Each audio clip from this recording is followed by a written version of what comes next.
Today we're just going to do highlights of a few of our different ball pythons morphs here. We'll start out with Grif here. Grif is just an albino ball python. He's a male. He's a couple years old. And actually, he's not just an albino. He is het for piebald.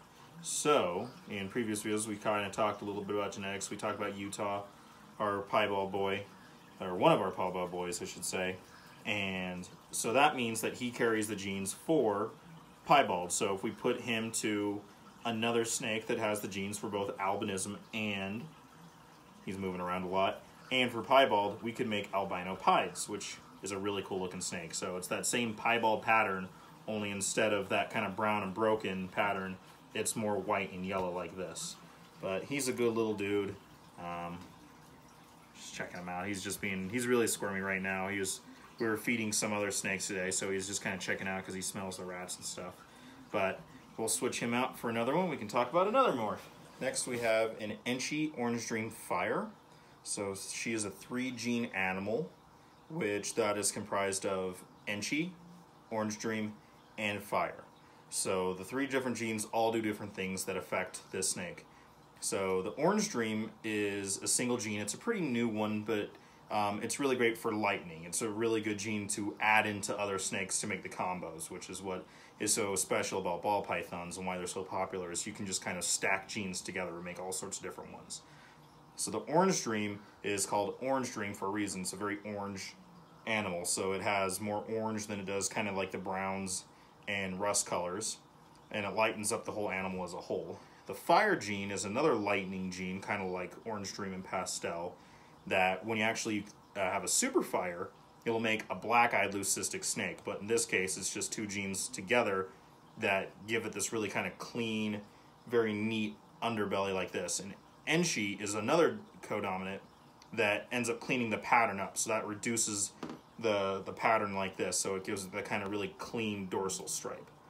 And so this girl will make a really good future breeder when we put her to other things, or when we put her to recesses and stuff, so that way you'll get all these other fun combinations tied into piebald or clown or even albino like that further down the road. So next up we have a bamboo ball python. He's being super squirmy right now, so it's a little bit harder to show off his pattern, but it's another codom, and the super form of this will make another blue-eyed leucistic snake. So in the trade, we'll usually talk about animals in the bell complex, so the blue-eyed leucistic, so bell. And in the complex, there's that thing that we talked about in previous videos that make this allelic super form, where multiple animals from different morphs will make a blue-eyed leucistic instead of just the same super form of the single gene. So this bamboo, when we put to a lesser or a Mojave or a butter, any of those animals together will make a white snake. But bamboo is a pretty new gene. It's been around for a couple years, but recently it's really started to become more readily available, so the price has gone down a little bit. But they have this really cool dorsal striping like that. And I actually have a little bit of a soft spot for snakes like this that are very similar to the spider ball python pattern, because I love the pattern of the spider ball. Sorry, little guy. But I don't really like the stuff that kind of comes with the spider balls, and those are an incomplete dominant anyway, so there is no super form of a spider ball. But because of that, I really like clown, I love bamboo, and once you start putting other morphs to this, they end up looking really, really cool. And bamboo might be one of my new current favorites, and we have a couple boys going that will make some really fun combos in the near future, hopefully coming this year, or if not next year. This is Montana, or Monty. I know a lot of people have pythons in general named Monty, from Monty Python and Holy Grail. But this is just a single gene lesser, or the full name is actually Lesser Platinum, but we just call them lessers. And he's actually one of my first ball pythons that I ever got after I really started to get into him, and I slowly started to amass a few more select guys. And the reason why I like him, even though he's still just a single gene, is he is just a great representation of the gene. He has really clean pattern, and he has such bright belly there.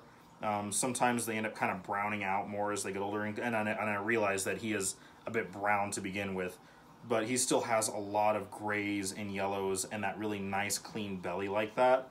And so when you have very good examples of genes and of morphs when you breed them. So the prettier, the cleaner, or sometimes the busier pattern, if that's what you're going for, you breed that down the line, you're going to create more babies that are like that. And so if I have a very nice, very clean, very pretty lesser, any babies that he make, or he's going to pass that down the line. So that way I have, even though lesser is a pretty common gene, it makes for really good combos, I'll have very nice babies in the future from him because he is such a nice example of this gene.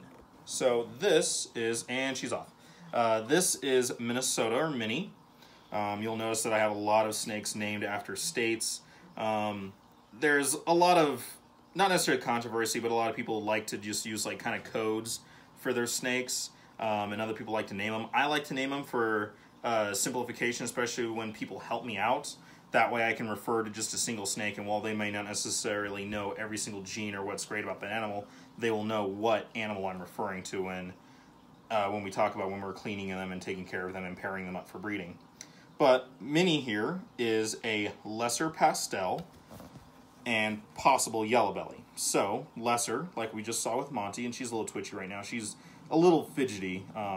We got her as an adult, so I haven't worked with her as much. And also we don't really exhibit her a whole lot like the other ones that we have.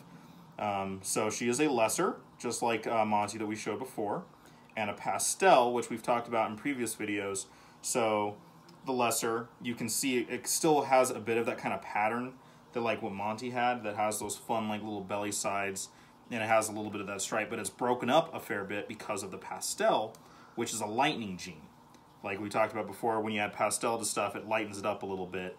And, ooh, I'm sorry, little girl, I know you're not liking this, I'll be quick. And so because of that, she's significantly lighter than Monty was before, and so that's a 2-gene animal. And she's actually a possible yellow belly, which means that it's kind of hard to tell because other genes make it a little bit harder. But yellow belly is actually a really cool gene that recently we really started to discover some of the kind of allelic morphs that we can make with yellow belly. We can talk about those in future videos, but we're not quite sure. But yellow belly you can usually tell because it has a very clean, all-white belly, and she is going into shed soon. And we just switched her over to a new type of bedding, so she might be a little bit kind of, not stained, but it's not on clean like it was before. But so she might be a yellow belly. We're not really sure. The only way to really find out is if we breed her to something that could prove that out. But either way, it's okay. She actually did lay a clutch of eggs last year, but they actually ended up being infertile, and she just laid a clutch of bad eggs. And so when that happens, they'll come out either like they started to develop and they're kind of gross or wonky, or they'll even come out kind of like really hard. But she passed all of them, so she didn't get egg bound because we've had issues with females like that in the past. But she's a good little girl.